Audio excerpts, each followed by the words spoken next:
Picture this. Right now, as you're watching this video, there are massive cities sprawling across every continent. New York, Tokyo, Dubai, Sao Paulo, skyscrapers reaching toward the clouds, highways connecting everything, the internet linking billions of minds together in an instant. We've got smartphones, satellites, self-driving cars. We put people on the moon more than 50 years ago. We've sent robots to Mars. We've decoded our own DNA. All of this, everything that defines modern civilization, happened in the last 10,000 years. That's it. Just 10,000 years from the first farming villages to landing on the moon. But here's the thing that should keep you up at night. Modern humans, people anatomically identical to you and me, have existed for at least 300,000 years. Think about that timeline for a second. 300,000 years of humans with the same brain capacity we have today. The same potential for innovation, creativity, problem solving. And for 290,000 of those years, we built basically nothing. No cities, no agriculture, no writing, no permanent structures, just small groups of people wandering from place to place, hunting animals, gathering plants, sleeping under the stars or in caves. For nearly 250,000 years, our ancestors lived this way. The same lifestyle, generation after generation after generation. What were they doing all that time? That's the mystery we're diving into tonight. And if you're using this video to fall asleep, perfect. That's exactly what it's for. So maybe hit subscribe and drop a comment telling me where you are and what time it is. I genuinely love checking those. It's wild seeing Tokyo at sunrise, London at lunch, Los Angeles at midnight, all watching at the same time. Now, most history documentaries start with Mesopotamia, with Egypt, with the first civilizations. But that's like starting a movie in the final act. The real story, the long story, happened way before that. For 90,000 years after anatomically modern humans evolved, we did something. We survived. We adapted. We migrated across entire continents. We developed language, art, complex social bonds, sophisticated tools. We learned to thrive in environments from scorching deserts to frozen tundras. But we didn't build cities. We didn't plant crops. We didn't domesticate animals or create empires or write anything down. Why not? Were our ancestors just not smart enough? No. Archaeological evidence shows they had the same brain capacity we do. They could think abstractly, plan for the future, create complex tools. Some of the most ingenious survival strategies humans have ever devised came from this period. Were they too busy surviving? Maybe, but plenty of hunter-gatherer groups had significant leisure time. Studies of modern hunter-gatherers show they often work fewer hours per week than people in agricultural or industrial societies. Were they missing some crucial piece of knowledge? Perhaps. But what knowledge? What was the secret ingredient that finally triggered the agricultural revolution 10,000 years ago? This is the 90,000-year mystery. The vast expanse of human history that gets skipped over in textbooks. The era when we were fully human but living lives almost unimaginable to us today. Tonight we're going on a journey through that hidden history. We'll start in Africa around 100,000 years ago, when a small population of modern humans began the journey that would eventually populate the entire planet. We'll experience what daily life was actually like for these ancient people. How they found food, raised children, dealt with danger, created meaning in their world. We'll follow the Great Migration as humans spread out of Africa, crossing into Asia, Europe, eventually reaching Australia and the Americas. We'll explore the birth of art, the first cave paintings and carved figurines that prove our ancestors weren't just surviving. They were thinking about beauty, meaning, the sacred. We'll look at their technology, the steady accumulation of knowledge passed down through generations. Fire, spears, clothing, shelter, boats, each innovation hard-won through trial and error. And we'll grapple with the fundamental question that drives this entire mystery.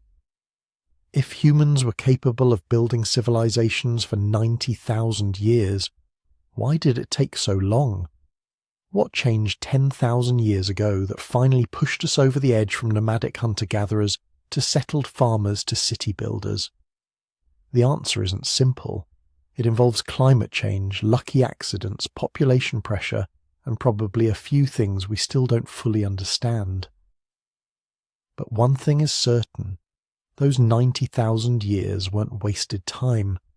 They weren't humanity just spinning its wheels, waiting for someone to invent farming.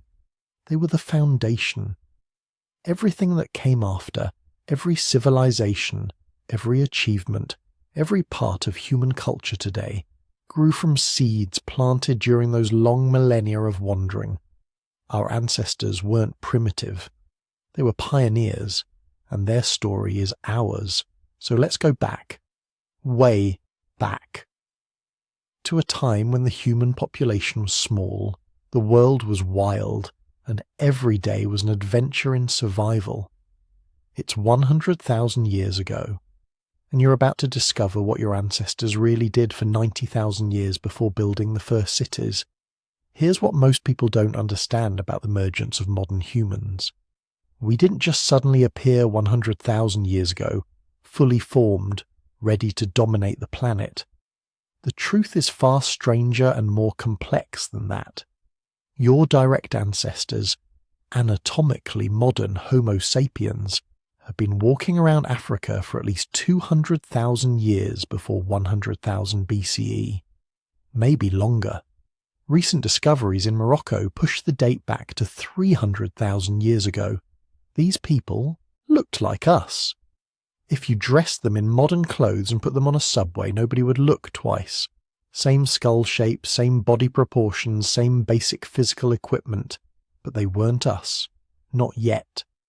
Because for at least 200,000 years, these anatomically modern humans were doing basically nothing. They had the same brains we do, probably the same vocal apparatus, the same hands capable of extraordinary dexterity. But their toolkits barely changed. Their behaviours remained static. They lived in small groups, made simple stone tools, hunted and gathered, and left almost no evidence of the complex symbolic thinking that defines humanity today. Then, around 100,000 BCE, something changed. Something profound and mysterious that anthropologists call the cognitive revolution. And nobody knows exactly what caused it. The archaeological record from this period shows a sudden explosion of behavioural complexity. Not everywhere at once, not in a straight line, but in scattered bursts across different parts of Africa. Sites that had shown simple, unchanging tool assemblages for thousands of years suddenly start producing evidence of something new. Abstract thinking, symbolic behaviour, culture. Take Blombos Cave on the southern coast of South Africa. Around 100,000 years ago, the people living in this cave started doing something no human had ever done before, at least not in any way that left archaeological evidence. They began creating geometric patterns on pieces of ochre, a red mineral pigment. Not random scratches, deliberate repeated patterns, crosshatches, lines, designs that required planning and intent. Why would anyone do this? Ochre doesn't make your spear sharper. It doesn't help you find food or build shelter. Creating patterns on pieces of rock serves no immediate survival function whatsoever. This is symbolic behaviour. Abstract thinking, the ability to conceive of meaning beyond the purely practical. And here's what makes it even more remarkable. These weren't isolated individuals. Multiple people at Blombos were creating similar patterns over spans of centuries. This means they were teaching each other, passing down traditions, creating shared cultural meanings that transcended individual lifetimes. This is what makes humans different. Not tool use. Plenty of animals use tools. Not even complex cognition. Neanderthals had that too. What makes us unique is our ability to create shared symbolic systems, to agree collectively that certain things mean something beyond their physical properties, and to pass these meanings down through generations. But the ochre engravings were just the beginning. Around the same time, sites across Africa start showing evidence of personal ornamentation. Shell beads with holes drilled through them, clearly meant to be strung together and worn. These shells weren't found near the caves. They came from the coast, sometimes hundreds of miles away. Someone travelled immense distances to collect specific shells, brought them back, carefully drilled holes in them, and created jewellery. Think about what this means. These people cared about appearance, about status, about signalling something to others in their group. They had developed a sense of self-awareness sophisticated enough to worry about how others perceived them. They understood that objects could carry social meaning, that wearing certain things could communicate information about who you were and where you belonged. This is the dawn of culture as we know it, and it's happening in scattered pockets across Africa around 100,000 BCE. Now let's talk about the world these early behaviourally modern humans were living in, because understanding their environment is crucial to understanding why the cognitive revolution happened when it did. 100,000 years ago, Africa was not a hospitable place. The planet was locked in a glacial period. Massive ice sheets covered much of the northern hemisphere, and even though Africa wasn't directly glaciated, the climate effects were devastating. The Sahara, which today is the world's largest hot desert, was even more extreme. Rainfall patterns across the continent were erratic and unpredictable. Lakes that existed for millennia could dry up in a generation. Rivers that sustained entire populations could vanish. Your ancestors weren't living in some tropical paradise. They were struggling to survive in a landscape that could turn deadly without warning. Resources were scarce and patchily distributed. Animal populations fluctuated wildly.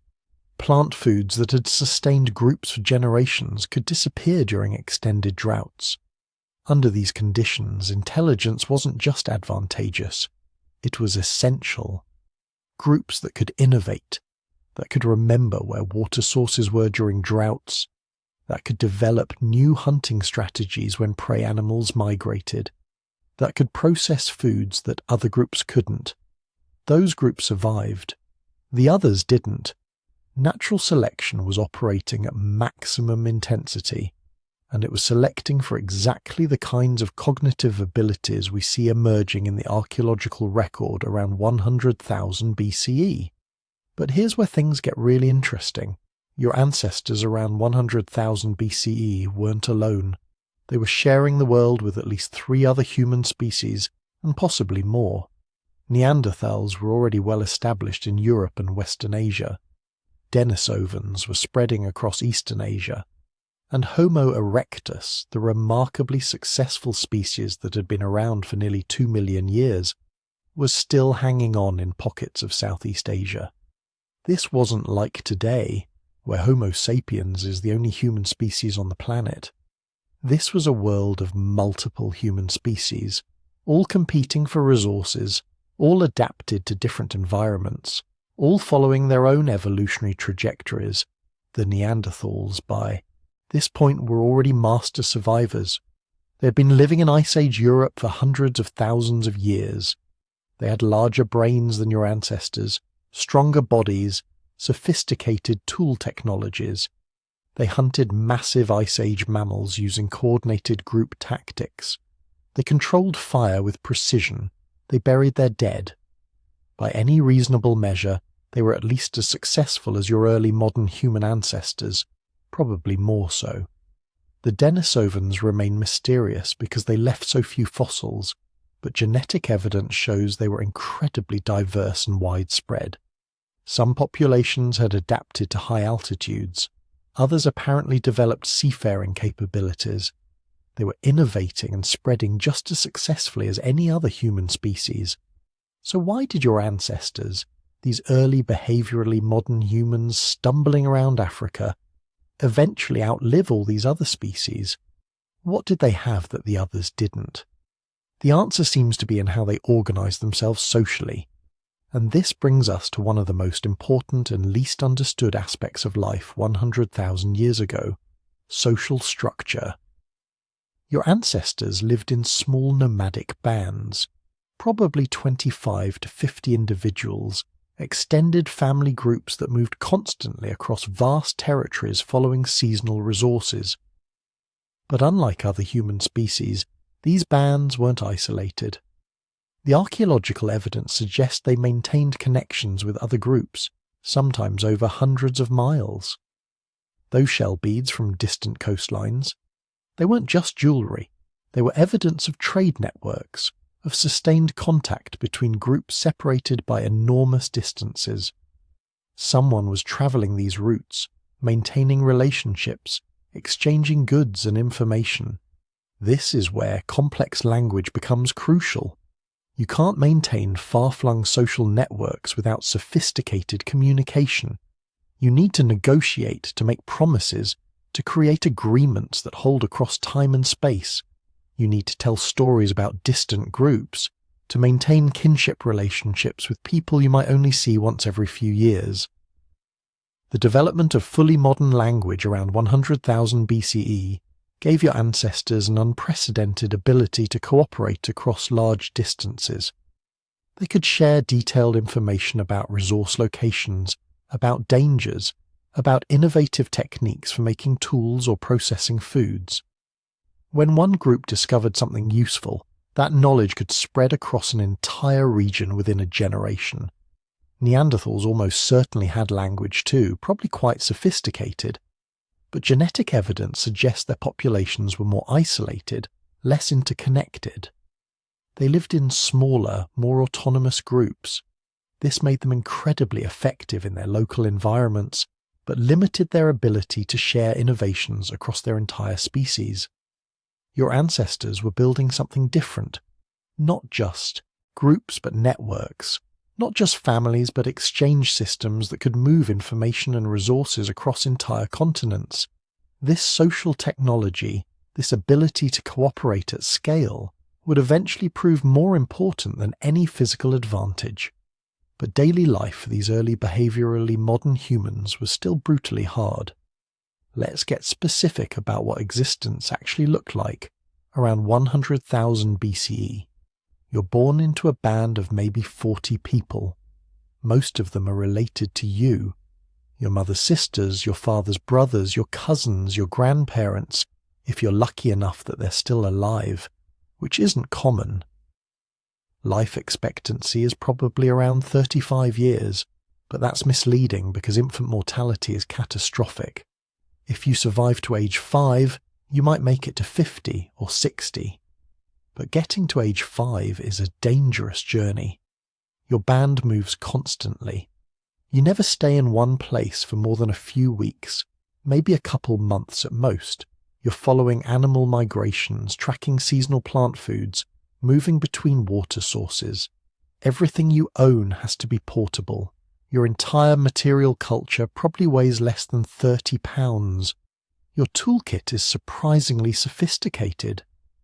By 100,000 BCE, African humans are making what archaeologists call Middle Stone Age implements. These aren't the crude choppers of earlier humans. These are carefully crafted stone blades, some of them pressure flaked to create razor-sharp edges, spear points designed for specific prey animals, scrapers for processing hides, burins for working bone and wood. Some of these tools required hours to make. You had to find the right type of stone, understand its fracture properties, carefully shape it through multiple stages of reduction. This required teaching and learning, master craftspeople passing skills to apprentices. This required patience and planning. the ability to envision the finished tool before you even started making it. But tools weren't the only technology. Your ancestors around 100,000 BCE were also masters of fire, not just using it, but creating it reliably. They understood which woods burned best, how to maintain embers overnight, how to use smoke to preserve meat and hides. Fire gave them the ability to cook foods that would otherwise be inedible, to extend their diet into root vegetables and tough plant materials that other animals couldn't process. Fire also created social space. When darkness fell, which in Africa near the equator happens suddenly and completely, the fire became the center of life. This is where the band gathered, where food was shared, where stories were told. This is where children learned the skills and knowledge they would need to survive. This is where the complex social bonds that held the group together were maintained and reinforced, and it's probably where the earliest forms of spirituality emerged, because by 100,000 BCE, your ancestors were beginning to grapple with questions that had no practical answers. What happens when we die? Why do the animals migrate? What are the stars? Where did we come from? The evidence for early spirituality is subtle and contested. We don't find elaborate burial sites or obvious religious structures from this period. But we find those ochre engravings. We find shell beads.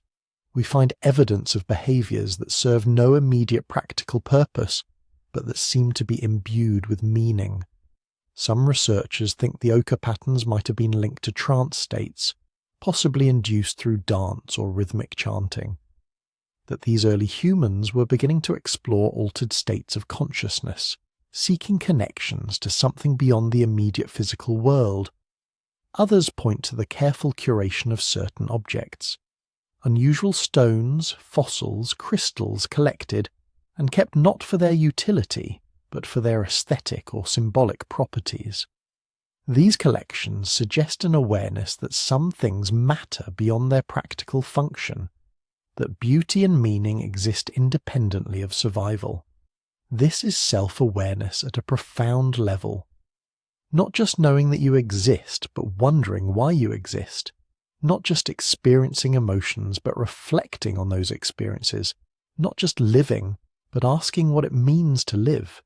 And all of this cognitive revolution, this explosion of symbolic behavior, this dawn of culture and spirituality, is happening in scattered pockets across Africa around 100,000 BCE.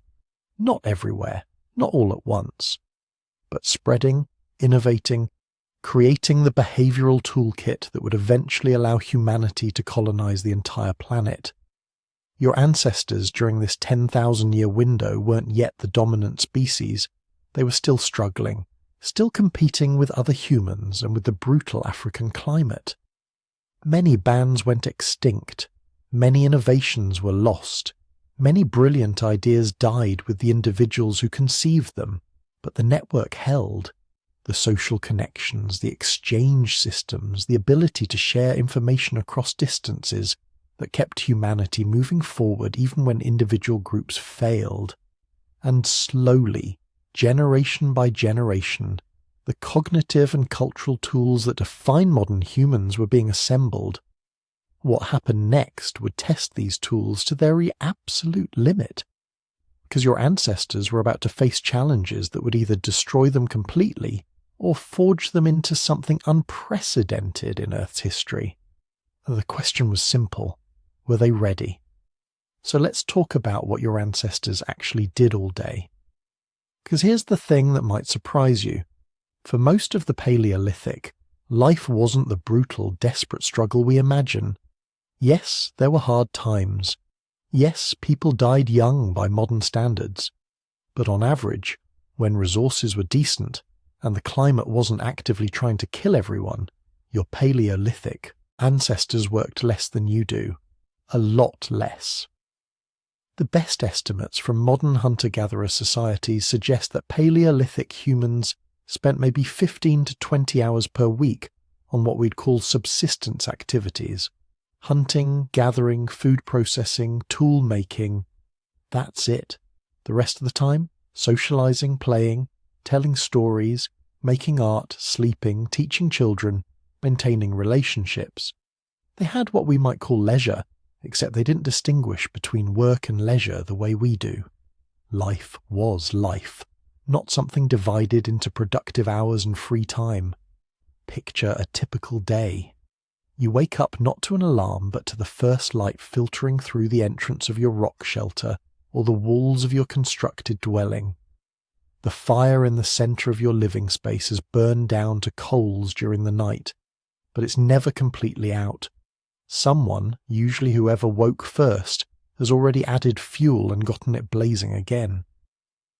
Fire management is a 24-hour responsibility shared by everyone old enough to handle it safely. The morning air is cool, even in summer. You're somewhere in what will eventually be called southern France, though those names mean nothing to you. What matters is that this territory has a good spring, plenty of game animals, and several productive gathering sites within a day's walk. Your group of about 30 people has been using this location seasonally for generations, maybe centuries. Your grandparents knew this place, and their grandparents before them. The first order of business is breakfast, but that's not what you'd recognize as a meal. Some dried meat from yesterday's hunt gets passed around. Someone's already been out and collected fresh greens, bitter stuff that your modern descendants would probably hate, but that provides nutrients your body craves. There might be some leftover roasted roots from last night. You eat while sitting round the fire, talking in low voices, planning the day. And here's where the division of labour gets interesting. Because contrary to popular mythology, Paleolithic life wasn't strictly divided into men hunt, women gather. The reality was way more flexible and way more sophisticated. Yes, men did most of the large game hunting, especially the dangerous kind that involved tracking megafauna for days or facing down animals that could kill you. But women hunted too, particularly smaller game, rabbits, birds, anything that could be caught near the home base. Recent archaeological findings have completely overturned the old assumptions. We found women buried with hunting weapons. Analysis of skeletal remains shows women with the same throwing injuries as male hunters, evidence of a life spent launching spears and atlatl darts. But the real power in Paleolithic societies, that was in gathering. And gathering was primarily, though not exclusively, women's domain. Here's why this mattered so much. In most environments, gathered foods provided 60 to 80% of the calories consumed by the group. Meat was important, absolutely. It provided crucial proteins and fats, but it was also unpredictable. Hunts failed. Animals migrated. Weather made tracking impossible. Gathered foods, plant roots, nuts, seeds, fruits, insects, shellfish, eggs. These were the reliable foundation of survival. And the knowledge required to gather effectively was staggering. Think about what a skilled gatherer needed to know. Which of the hundreds of plant species in your territory were edible, which were poisonous, which were medicinal, when each plant was in season, and where to find it. How to process toxic plants to make them safe, like leaching bitter tannins from acorns or preparing cassava roots. Which insects were nutritious and how to harvest them efficiently. Where bird nests were likely to be, and when eggs would be available, which shellfish beds were productive and when the tides made them accessible. This knowledge took years to acquire and was constantly being updated and refined. Young girls would start learning from their mothers and grandmothers and aunts, practically from the moment they could walk. They'd learn to identify plants, to understand animal behaviour, to read the landscape for signs of food and water and danger. By the time a woman reached adulthood, she carried in her head an encyclopedia of ecological knowledge that took a lifetime to master completely. And this knowledge was shared. Constantly. Women would go out gathering in groups, not just for safety, but for teaching and information exchange. They'd discuss new food sources they'd discovered, warn about areas where resources were depleted, share techniques for processing difficult foods. This informal knowledge network was arguably more important to group survival than any individual hunting success. The men heading out to hunt faced different challenges. Tracking large game required different skills, reading footprints and droppings to determine how recently an animal had passed, understanding animal behavior well enough to predict movement, having the patience to follow trails for hours or days, and the coordination to work with other hunters to bring down dangerous prey. A successful mammoth hunt could feed the entire group for weeks, but it might require days of tracking and dangerous close-quarters combat with an animal that weighed 6 tons and could easily kill you. But here's what's really interesting. Child-rearing in Paleolithic societies was communal in a way that would shock most modern parents. Your child wasn't just your responsibility. They were everyone's responsibility. The whole group had a stake in making sure the next generation survived and learned, and eventually contributed to group survival. Babies were carried constantly by mothers, of course, but also by older siblings, grandparents, aunts, unrelated adults. Archaeological evidence suggests Paleolithic women had longer intervals between births than modern humans in agricultural societies, probably around 4 years. This meant that each child received intense attention and care during their early years. They were nursed for 2 or 3 years, carried and held constantly, never left to cry alone because isolation meant danger. As children grew older, they had what we might call an extended childhood. Human children take longer to mature than almost any other mammal, and this was true in the Paleolithic too. But this long childhood wasn't wasted time. It was an intensive learning period where children absorbed the massive amounts of cultural knowledge they'd need to survive as adults. Young children learned through play, imitating adult activities. They'd make toy tools and pretend to hunt or gather. They'd help with simple tasks, collecting firewood, fetching water, watching younger children. Older children and adolescents would begin participating in real subsistence activities, but always under supervision. Teenage girls would join gathering expeditions. Teenage boys would go on hunts, though they'd be in support roles at first. The elders, your grandparents and great-grandparents, if you were lucky enough to have them, were absolutely crucial to this system. They were the libraries of their societies, the keepers of knowledge that had been accumulated over generations. An elder who had lived through 60 or 70 years had experienced climate events that only happened once in a lifetime. They knew what to do when the salmon didn't run, or when the usual plant foods failed. They remembered locations of backup water sources and alternative territories. They taught the young and advised the adults and told stories that encoded survival information in memorable forms. And then there was fire. Fire was everything. It was technology, social center, protection, and transformer of food all rolled into one. By the time we're talking about, humans had been using fire for hundreds of thousands of years, but they'd become absolute masters of it. Fire starting was a skill every adult possessed. The bow drill method, where you create friction by spinning a stick against a wooden base, was probably the most common technique. But your ancestors also knew how to use stone-on-stone striking to create sparks, how to preserve embers in wrapped bundles of slow-burning fungus that could keep fire alive for days while travelling. Fire wasn't just for cooking, though cooking was revolutionary enough on its own. Cooking made foods digestible that would otherwise be toxic or inedible. It killed parasites in meat. It broke down plant cell walls, making nutrients more accessible. It allowed humans to extract more calories from food with less digestive effort, which might have been one of the factors that allowed human brains to grow so large. Big brains are energy hogs. Cooked food provided the fuel. But fire also extended the day. When the sun went down, most animals bedded down for the night or became vulnerable prey for nocturnal predators.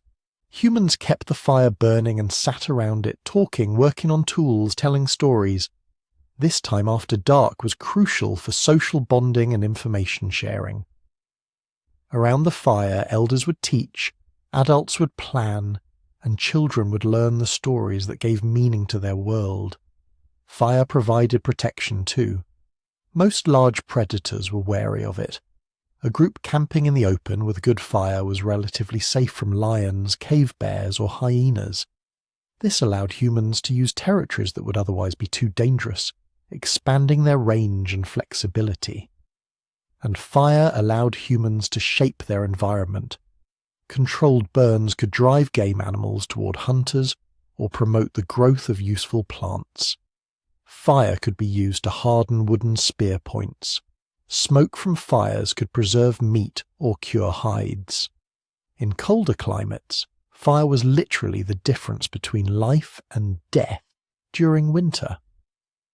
As for shelter, the popular image of cave-dwelling primitives is only partially accurate. Yes, caves were used when available. They provided ready-made protection from weather and predators, but caves weren't common everywhere, and even where they existed, they weren't always safe. Cave bears might already be living there. Flooding could be a risk. Smoke accumulation from fires could be a problem, so humans built shelters. The archaeological record shows constructed dwellings going back at least 400,000 years, and they were remarkably sophisticated. In warmer climates, you'd see simple windbreaks and shade structures made from branches and leaves. In colder areas, more substantial buildings using wood frames covered with hides. Some groups built semi-subterranean pit houses, digging into the earth for insulation and building frameworks over the top. In Siberia, where wood was scarce but mammoths were common, people built structures using mammoth bones and tusks as the framework, covering them with hides weighted down with more bones. These weren't temporary camps thrown together in an hour.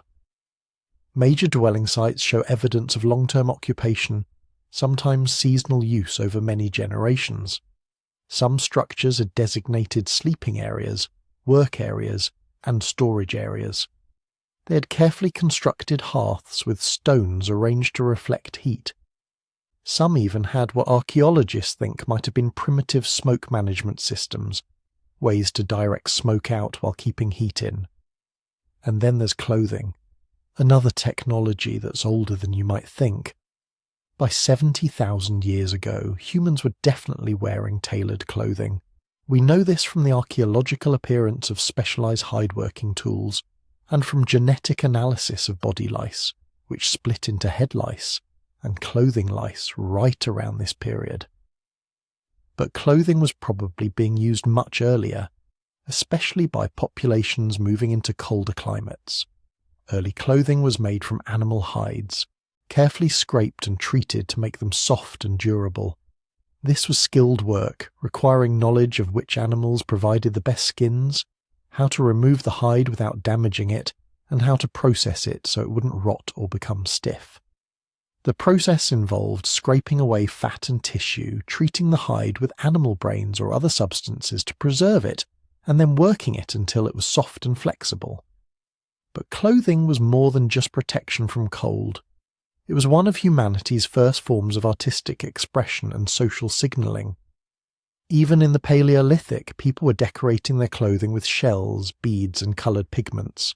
They were creating distinctive styles that marked group identity. Clothing said something about who you were, which group you belonged to, maybe even your status within that group. Because here's the deeper truth about Paleolithic life. It was fundamentally social. Everything, from food procurement to child rearing to shelter construction to clothing production, was embedded in networks of relationships and reciprocal obligations. You survived not just because you were strong or smart or skilled, but because you were part of a group that shared resources and knowledge and labour. The lone survivor is a myth. Humans survived together or not at all, and these weren't just survival partnerships. They were rich social worlds full of relationships, conflicts, alliances, friendships, love affairs, rivalries. Your ancestors gossiped and laughed and argued and made up. They had personalities and preferences and quirks. They weren't simple or primitive. They were fully human, just living in a different world with different tools, a world that was about to change in ways they couldn't possibly imagine. So let's talk about what happened next. Because around 70,000 years ago, something changed in the behavior of a small group of humans living somewhere in East Africa. They started walking, and they kept walking and walking. And by the time their descendants finally stopped, they had colonized every habitable continent on Earth. This is the Great Migration, the moment when humans stopped being an African species and became a global one. But here's what makes this story so fascinating. It didn't happen because they wanted adventure. It didn't happen because they were curious about what lay beyond the horizon. It happened because they had no choice. Picture the situation. You're part of a band of maybe 30, 40 people living along the coast of what's now Ethiopia or Somalia. Your ancestors have lived in this region for thousands of years. You know every water source, every seasonal fruiting tree, every game trail. This is your territory, your home. But slowly, year by year, things are getting worse. The climate is shifting again. Not as catastrophically as the Great Bottleneck, but enough to matter. Rainfall patterns are changing. Some regions that were reliable are becoming unpredictable. And most critically, population pressure is building, because humans are getting better at survival, better tools, better hunting strategies, more sophisticated social cooperation. All the innovations developed during the recovery period are paying off. And that means more people, more mouths to feed, more competition for the same resources. So some groups make a decision, they start exploring the margins, the edges of known territory, and some of them, maybe by accident, maybe deliberately, cross a narrow strait of water between Africa and the Arabian Peninsula. It's not that far, maybe 20 miles at the narrowest point. On a clear day, you can see the other side. They probably used simple watercraft, rafts made of bundled reeds, maybe logs lashed together. Nothing sophisticated, just enough to get across, and suddenly they're in a whole new world. The Arabian Peninsula 70,000 years ago looks nothing like today's desert.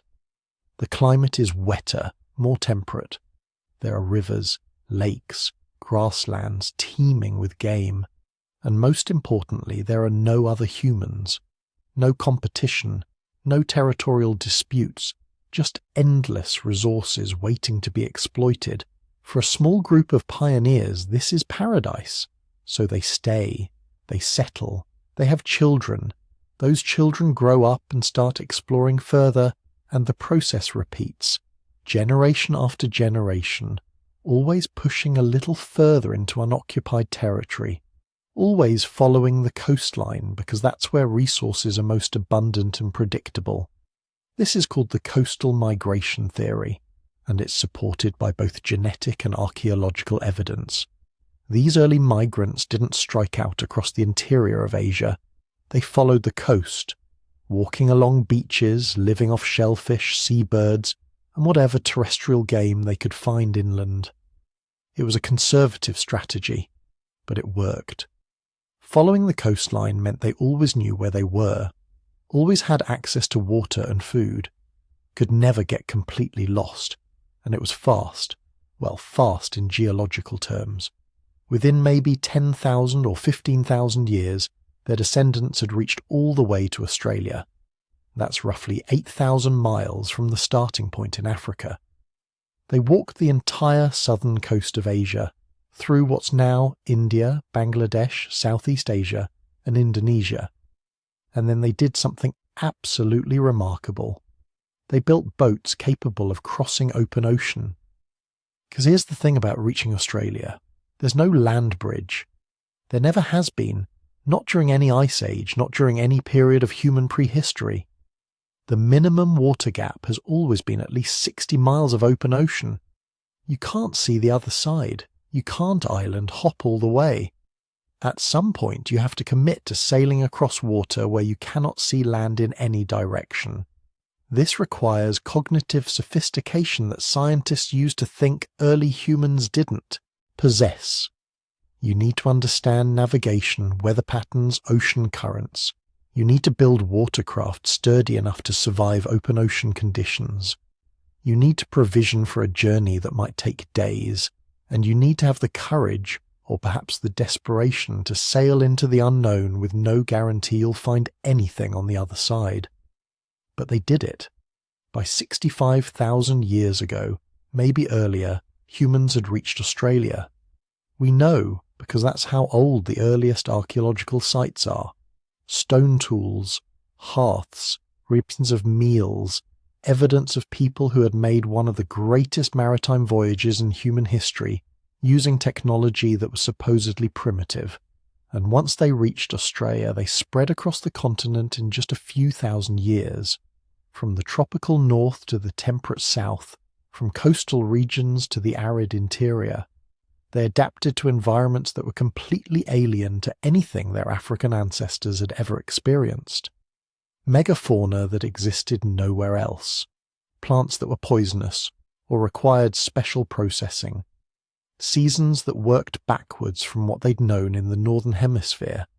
They figured it all out, learned which animals to hunt, which plants to eat, how to find water in seemingly barren landscapes.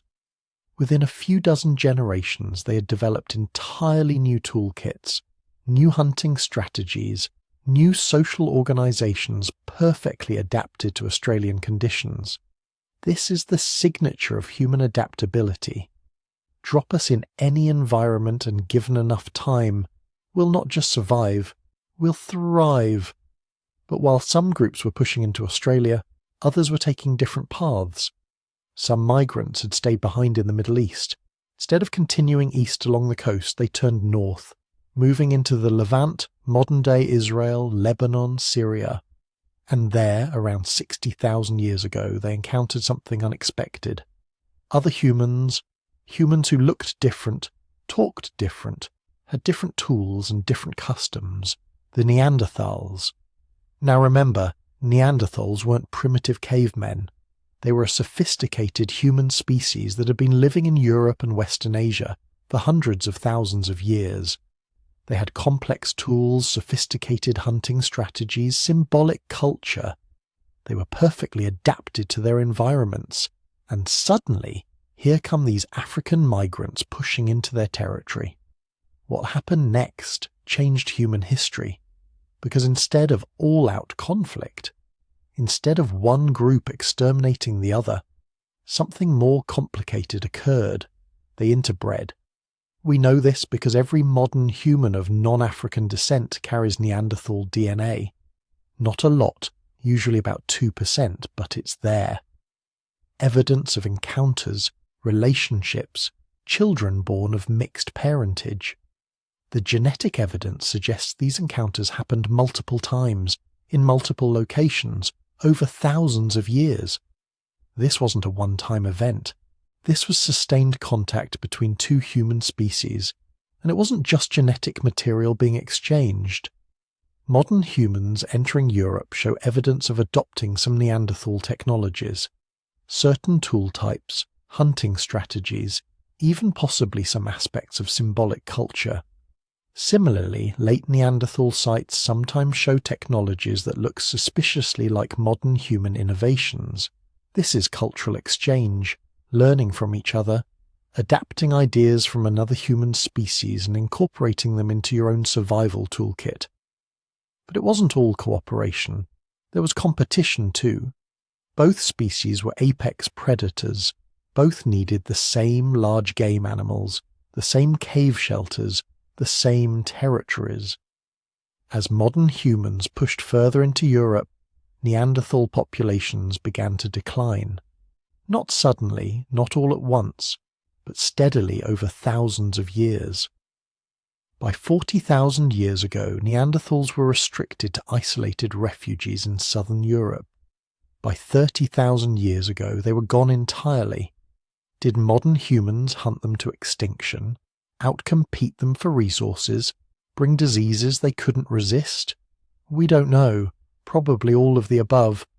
What we do know is that modern humans succeeded where Neanderthals ultimately failed. We survived. They didn't. But they left their mark in our genes, evidence that we're not purely one species, but a hybrid carrying genetic material from multiple human lineages. While this drama was playing out in Europe, other groups were still migrating. Some had moved into Central Asia, encountering yet another human species, the Denisovans, more interbreeding, more genetic exchange. Modern populations in Asia and Oceania carry Denisovan DNA, some groups as much as 5%. Particularly advantageous genes got preserved and spread. That high-altitude adaptation we mentioned earlier. Thank Denisovan ancestors for that. Genetic variants that help process oxygen in thin mountain air, still helping Tibetan populations today, 50,000 years after the original interbreeding event. Other groups pushed further north and east, following game animals into increasingly cold environments. By 45,000 years ago, humans had reached the Arctic Circle. By 30,000 years ago, they were living in Siberia, enduring winters that would kill modern humans without specialized equipment. But they survived. Developed clothing made from animal skins, learned to build insulated shelters, figured out how to hunt Arctic megafauna. They created entirely new survival strategies for environments that seemed fundamentally uninhabitable. And then they kept going. Because during the ice ages, so much water was locked up in glaciers that sea levels dropped dramatically. This exposed a land bridge between Siberia and Alaska, a 1,000-mile wide expanse of tundra that geologists call Beringia, and sometime between 20,000 and 15,000 years ago, groups of humans crossed it and entered the Americas. We used to think this happened earlier, but the genetic and archaeological evidence keeps pushing the date later. What we know now is that the initial colonization of the Americas probably happened relatively quickly. Within maybe 1,000 or 2,000 years, human groups had spread from Alaska all the way to the southern tip of South America. That's over 10,000 miles in less than 100 generations. It's one of the fastest expansions in human history, and like everywhere else, they adapted to North American forests and plains, to Central American jungles, to South American mountains and rainforests, to every ecological niche the Americas offered. They developed new tools for new prey, learned to exploit entirely novel food sources, created societies adapted to environments their ancestors couldn't have imagined. By 12,000 years ago, humans had reached Tierra del Fuego, the islands at the southern tip of South America. From East Africa to the edge of Antarctica, humans had colonized every habitable continent. We had spread from the tropics to the Arctic, from sea level to high mountains, from rainforest to deserts. We had become a truly global species. But here's what's really remarkable. This entire process took about 60,000 years. From the first groups leaving Africa to the final colonization of the Americas, 600 centuries. That's incredibly slow. Modern humans could walk from Africa to South America in a few years if they wanted to. Even allowing for detours and difficult terrain, you could do it in a decade or two. So why did it take our ancestors 60,000 years? Because they weren't trying to explore. They were trying to survive. Each group occupied territories that worked, that provided sufficient resources. They only moved when they had to, when population pressure forced them into marginal areas, when climate shifts made old territories unreliable. Movement was a response to necessity, not curiosity. And this conservatism made sense. If you've developed a successful survival strategy for your current environment, changing it is dangerous. Moving into new territory means learning new resources, new dangers, new seasonal patterns. It means your accumulated knowledge becomes less useful. Your elders can't tell you which plants are edible or where the game migrates because they don't know either. Every move is a risk. so you only take that risk when staying becomes riskier than leaving. But the genetic evidence tells us something else too. These migrating populations maintained contact with each other. We can see it in DNA. Gene flow between groups separated by thousands of miles, evidence of trade networks, marriage exchanges, information sharing across vast distances. The human expansion wasn't one group marching straight from Africa to Australia. It was a network of interconnected populations, each adapting to local conditions but still part of a larger whole. This network would prove crucial, because the next chapter in human history wasn't just about survival. It was about creating something entirely new, something that would separate us definitively from every other species on Earth. Culture, symbolic thought, art, the capacity to imagine things that don't exist and then bring them into being. And that's where our story goes next. Now we need to talk about something that will fundamentally change your understanding of what it means to be human. Because around 40,000 years ago, something extraordinary happened. Your ancestors, those hardened survivors who had already endured ice ages and droughts and near extinction, they suddenly started doing something that had never been done before in the history of life on Earth. They started making art, not just scratches on rocks, not just random marks, but sophisticated, intentional, breathtaking art that would still move you to tears if you saw it today. The evidence is everywhere once you know where to look. Deep in the caves of southern France, at Chauvet, Lascaux, Altamira, your ancestors descended into the earth with primitive oil lamps and started painting. Horses galloping across stone walls, bison charging in herds, lions hunting, bears standing upright.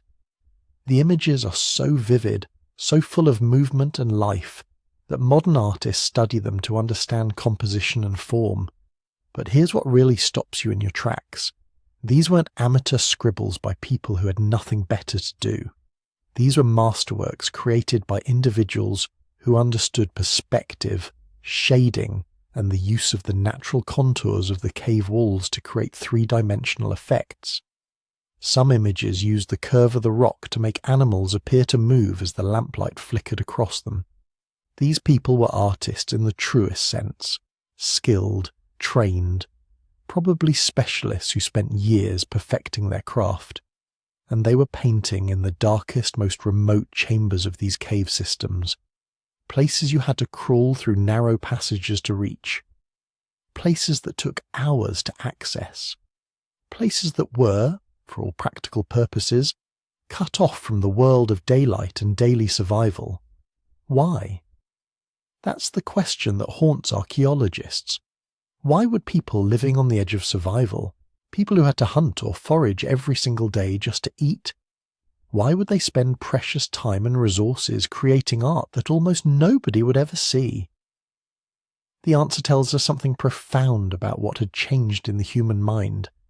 Your ancestors had developed the capacity for symbolic thinking, the ability to see meaning beyond the immediate physical world.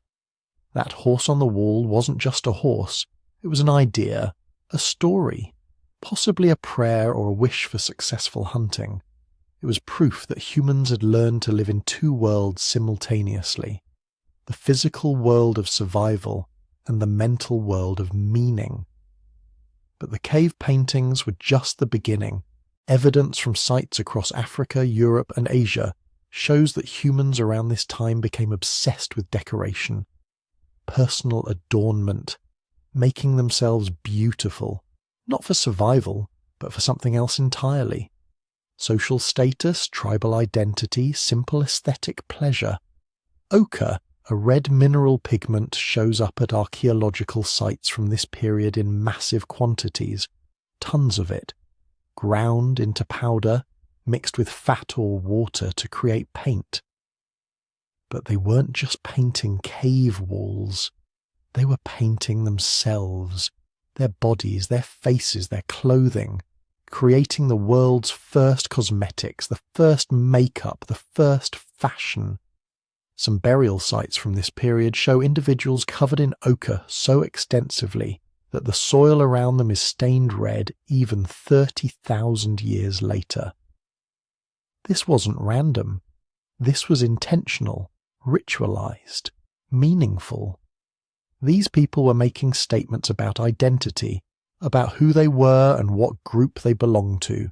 Beads appear too.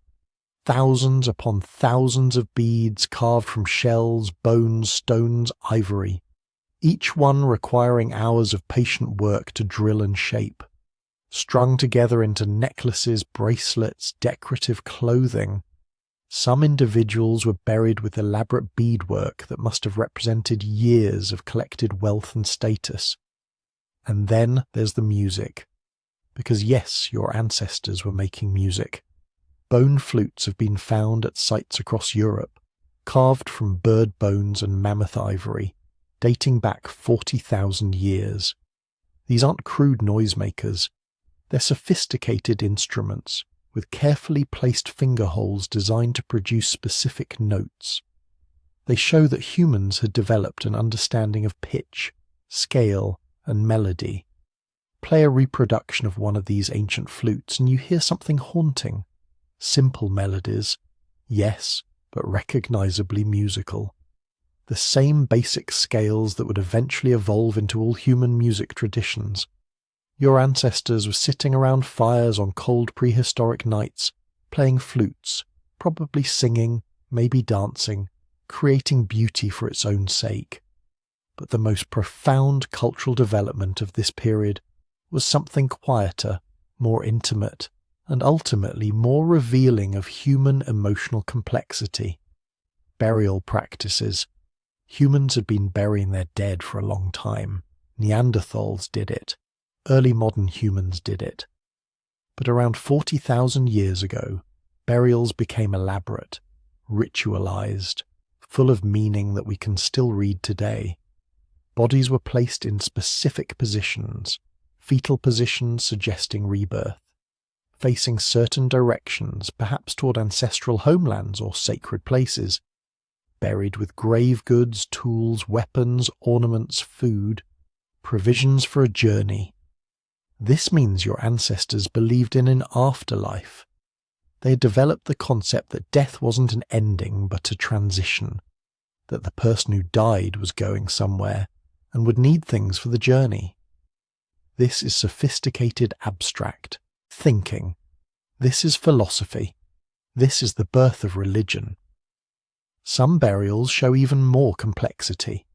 At one site in Russia, 2 children were buried together, covered in thousands of ivory beads, with elaborate carved figurines placed around them.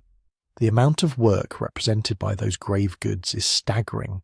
Months, maybe years of skilled labour, all buried with children who died young and contributed nothing economically to their community. This tells us something crucial. These people loved their dead, not just as useful members of a survival group, but as individuals worthy of honour and remembrance. They experienced grief profound enough to motivate elaborate ritual. They believed their dead deserved dignity. And they were probably experiencing something else, something that anthropologists call shamanism, though that word barely captures what was happening. Trance states, altered consciousness, spiritual experiences that felt more real than everyday reality. The cave paintings give us clues. Some images show strange hybrid creatures, human figures with animal heads, beings that don't exist in the natural world, geometric patterns that might represent visions seen in altered states, handprints, hundreds of them, left by people who pressed their hands against cave walls as if reaching through to another dimension. Many archaeologists now think these deep cave chambers were used for ritual purposes. Shamans or spiritual leaders would descend into the earth, into the darkness, possibly using rhythmic drumming or chanting or psychoactive plants to induce trance states. In those altered states of consciousness, they would see visions, spirit animals, ancestral beings, the hidden structure of reality. and then they would paint what they saw on the cave walls, creating a permanent record of their spiritual journeys. This wasn't primitive superstition. This was systematic exploration of human consciousness. Your ancestors had discovered that the mind could be altered, that there were other ways of perceiving reality beyond ordinary waking awareness. And they were using these techniques to access knowledge, to heal, to communicate with something they perceived as sacred. But perhaps the most important cultural practice that developed during this period was something that left no physical trace: storytelling. The oral traditions that preserved knowledge across generations, that turned individual experiences into collective wisdom, that created shared identity among people who might never meet. Every society we know of has origin stories, myths about where they came from, how the world was created, why things are the way they are. These stories probably emerged during this period, passed down parent to child to grandchild for hundreds of generations. Some Australian Aboriginal oral traditions can be verified against geological events that happened 10,000 years ago. The stories preserved accurate information for 400 generations. Your ancestors were doing this, creating narratives that explained their world, teaching survival skills through memorable tales, maintaining knowledge of distant places and past events through story, building shared identity around common narratives. Language had evolved beyond simple communication into something transformative, a technology for storing and transmitting culture. And then there are the Venus figurines, small carved figures of women found across Europe and Asia, dating from roughly 30,000 to 20,000 years ago. They show female bodies with exaggerated features, large breasts, wide hips, prominent stomachs, faces usually featureless or highly stylized. Nobody knows for certain what they meant.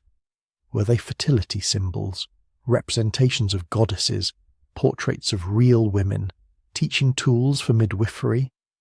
The fact that similar figures appear across thousands of miles suggests they had some widespread cultural significance. Some researchers think they represent an early form of religion, centered on female fertility and the cycles of life. Others argue they were simply realistic depictions of what healthy women looked like in societies where food was scarce and weight gain was rare. Still others suggest they were self-portraits, carved by women looking down at their own bodies. What we do know is that your ancestors were thinking symbolically about human reproduction, about femininity, about the creative power of life. They were developing complex ideas about gender, fertility, and the sacred nature of birth. All of these developments, the art, the music, the ritual, the storytelling, the symbolic representations, they weren't separate phenomena. They were all expressions of the same fundamental shift in human consciousness. Your ancestors had learned to think abstractly, to see meaning beyond the immediate and physical, to create culture that could accumulate across generations. And this changed everything. Because once you can think symbolically, once you can create shared meanings through art and ritual and story, you can coordinate human behavior on an entirely new scale. You can maintain cooperation between strangers who share symbols even if they've never met. You can preserve knowledge indefinitely through oral tradition. You can motivate people to achieve long-term goals through shared beliefs and values. This was the birth of true human culture, not just survival strategies passed down genetically or through simple imitation, but elaborate systems of meaning that existed primarily in the mind. Systems that could evolve faster than genes, that could adapt to new circumstances within a single generation. Your ancestors weren't just surviving anymore. They were creating worlds of meaning, building societies held together by shared stories and symbols, exploring consciousness and spirituality and art, becoming, for the first time, fully human in the sense we understand today. And they We're about to put all these new cultural capacities to use. Because the next great challenge was coming, and this time it wouldn't be about surviving environmental catastrophe, it would be about something far more complex. Learning to live together in larger and larger groups without tearing themselves apart. Building the social structures that would eventually become civilization. Here's something that will blow your mind. Your ancestors spent 90,000 years before civilization, and for most of that time they were using essentially the same basic stone tools. Hand axes, scrapers, simple spear points, generation after generation, millennium after millennium making the same tools their great-great-great-grandparents made. To our modern minds, constantly bombarded by updates and upgrades, this seems incomprehensible. Why didn't they innovate faster? Why did progress take so incredibly long? But here's the thing. When you're living on the edge of survival, innovation is dangerous. You have a set of tools and techniques that work, that keep your family alive through harsh winters and dry seasons. Every member of your group knows how to make them, use them, maintain them. Now imagine you're some creative genius who invents something new. Something that might work better, but nobody's ever tried before. You're betting your life, and the lives of everyone who depends on you, on an untested idea. In a world where one bad hunting season means starvation, that's not creativity, that's recklessness. So innovation happened slowly, carefully, only when the benefits were so obvious, so immediately valuable, that the risk was worth taking. And when those innovations finally came, they weren't just improvements, they were revolutions. Take projectile weapons. For hundreds of thousands of years, humans hunted with thrusting spears. You had to get close to your prey, close enough to stab it, close enough to smell its fear, close enough for it to gore you with tusks or antlers or horns if something went wrong. The kill rate was decent if you were skilled and lucky. The injury rate was terrifying. Broken bones, torn muscles, infections that killed days later. Hunting was the most dangerous thing humans did, and they did it constantly because they had to eat. Then, sometime around 75,000 years ago, someone figured out the atlatl. It's basically a spear thrower, a stick with a hook at one end that acts as a lever extension for your arm. Simple physics, but revolutionary in application. Suddenly you could throw a spear with 3 times the force and twice the range. You could kill from 30 feet away instead of 3. The danger didn't disappear, but it dropped dramatically. And something else happened too. The increased range meant you could target smaller, faster animals that had been nearly impossible to hunt before. Your resource base expanded, your nutrition improved, your survival odds went up. But here's the wild part. The atlatl didn't spread instantly across the human world. Archaeological evidence shows it taking thousands of years to move from one region to another. Why? Because adoption required more than just seeing the tool. You had to learn a completely new throwing technique. You had to develop different hunting strategies. You had to convince your whole group to invest time in learning something new when the old methods were still working.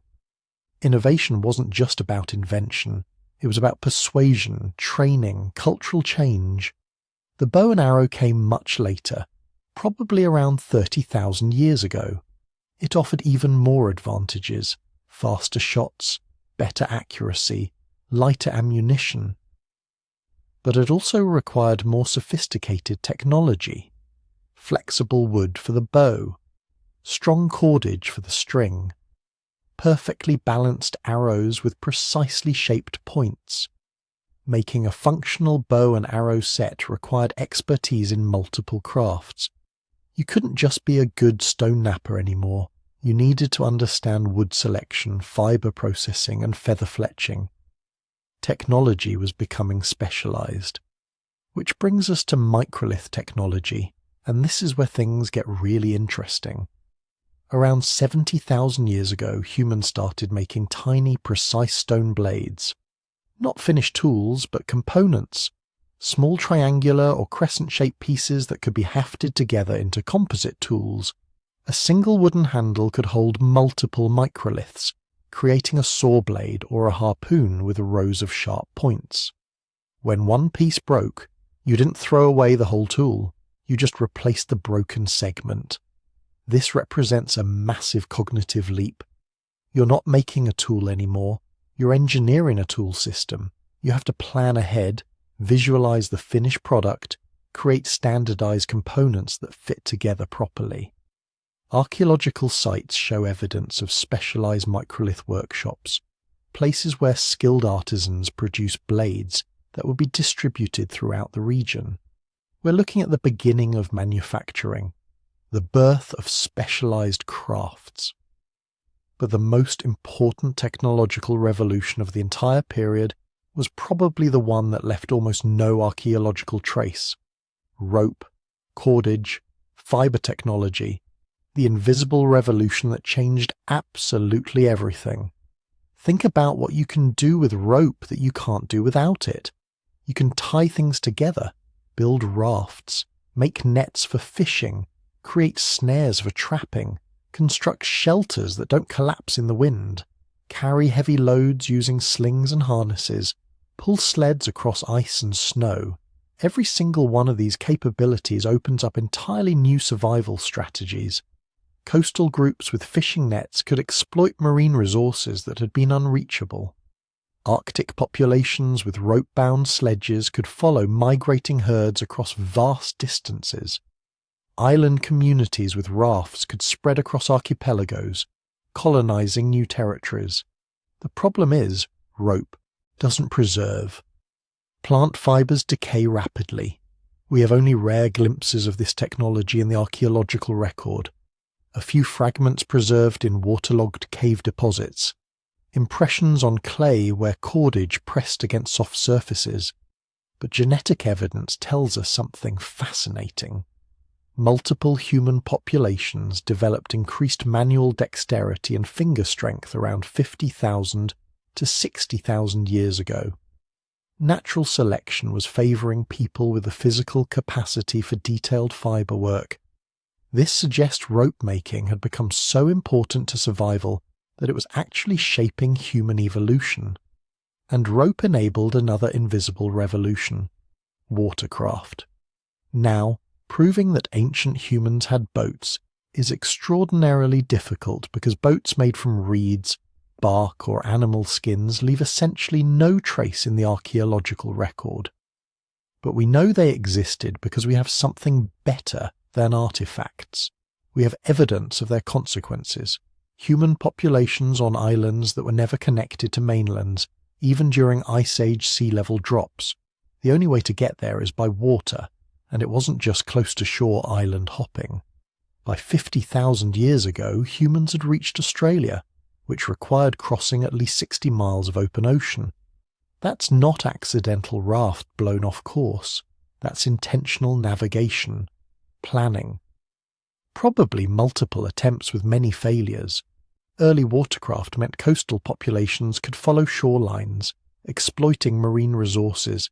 They could fish in deeper waters, collect shellfish from offshore rocks, transport heavy loads along coasts much more easily than overland. Some groups became specialized maritime people, their entire lifestyle built around the water, and those groups could move fast. Much faster than inland populations walking across continents. When sea levels rose at the end of the Ice Age and flooded coastal plains where these early maritime people lived, their settlements vanished under hundreds of feet of water. We're probably missing huge chunks of human history because the people who lived them chose coasts that are now underwater. Around 30,000 years ago, humans achieved something unprecedented. They made an alliance with another species, dogs. Or more accurately, wolves that were beginning to become dogs. We don't know exactly how it happened. Maybe wolves started hanging around human camps, scavenging refuse.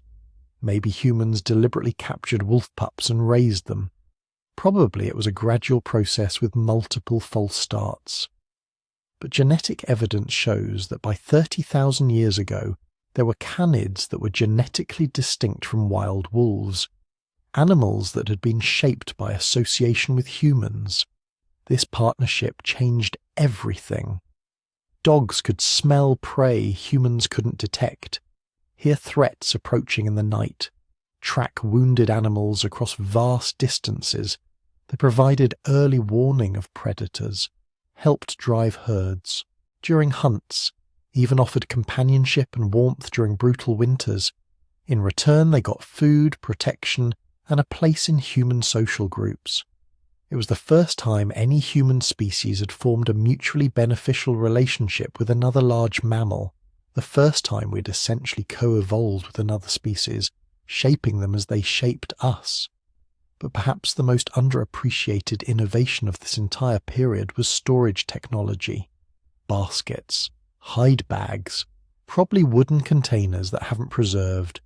This sounds trivial until you realize what storage enables: the ability to save for later, to separate gathering from consumption, to transport resources from abundant areas to scarce ones, to weather bad seasons using stockpiles from good ones. Storage fundamentally changed human resource strategies.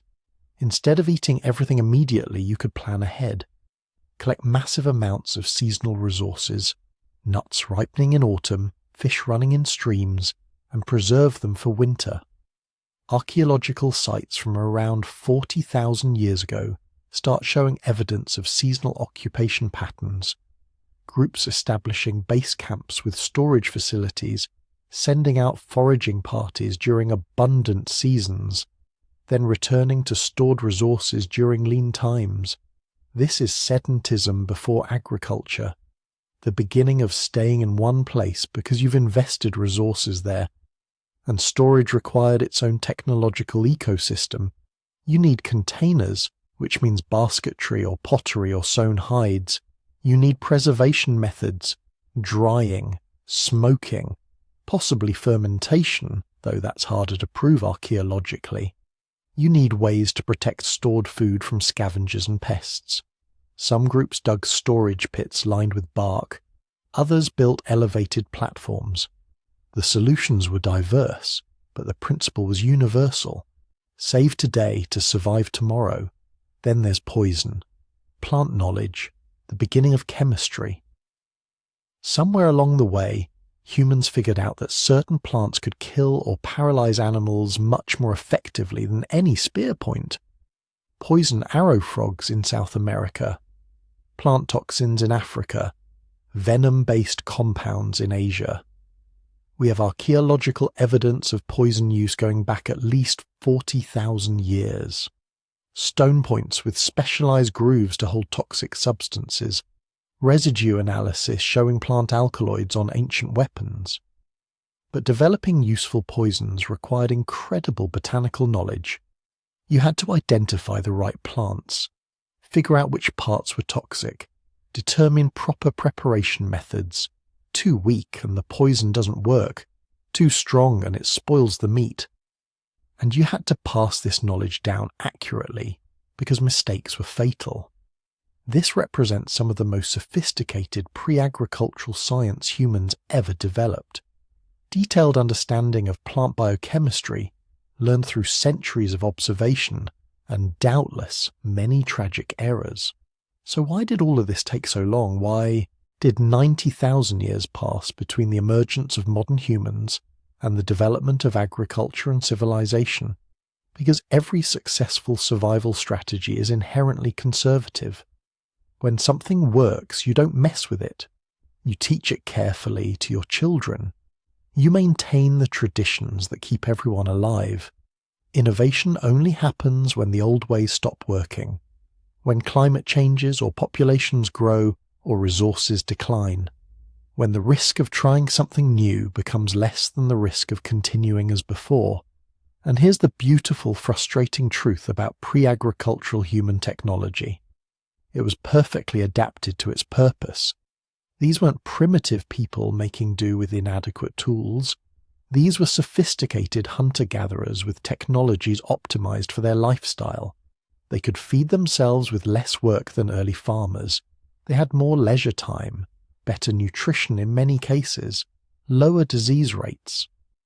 The slow march of progress wasn't slow because humans were stupid.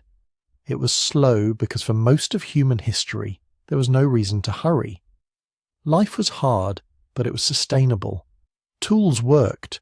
Strategies succeeded. Generation followed generation in relative stability.